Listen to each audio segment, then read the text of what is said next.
بسم اللہ الرحمن الرحیم۔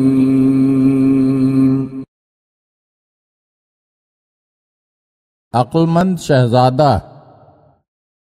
کہتے ہیں ایک شہزادہ اپنے باپ کے مرنے کے بعد تخت حکومت پر بیٹھا تو اس نے حاجت مندوں کی امداد کے لیے اپنے خزانے کے دروازے کھلوا دیے۔ جو شخص بھی سوالی بن کر آتا، شہزادہ اس کی ضرورت کے مطابق اس کی امداد کرتا۔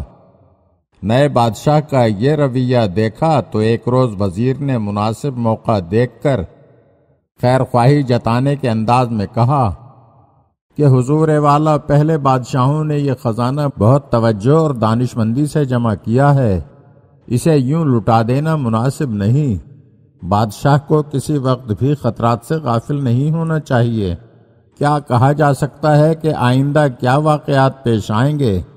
اگر حضور والا اپنا سارا خزانہ بھی تقسیم کر دیں تو رعایا کے حصے میں ایک ایک جو کے برابر ہی آئے گا، لیکن اگر حضور والا رعایا کے لوگوں سے ایک ایک جو کے برابر سونا لیں تو حضور کا خزانہ بھر جائے گا۔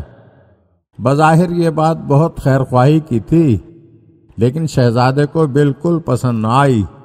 اس نے کہا، خدا نے مجھے اپنے فضل و کرم سے ایک بڑی سلطنت کا وارث بنایا ہے، میرا یہ کام نہیں کہ مال جمع کرنے کی دھن میں لگ جاؤں۔ بادشاہ کا فرض رعایا کو خوشحال بنانا ہے، خزانے پر سانپ بن کر بیٹھنا نہیں۔ قارون ہوا ہلاک خزانوں کے باوجود، نوشیر ماہ زندہ جاوید عدل سے۔ ڈبے میں رہے بند تو بے فیض رہے عود، خوشبو اڑے جب آتش سوزاں میں جلائیں۔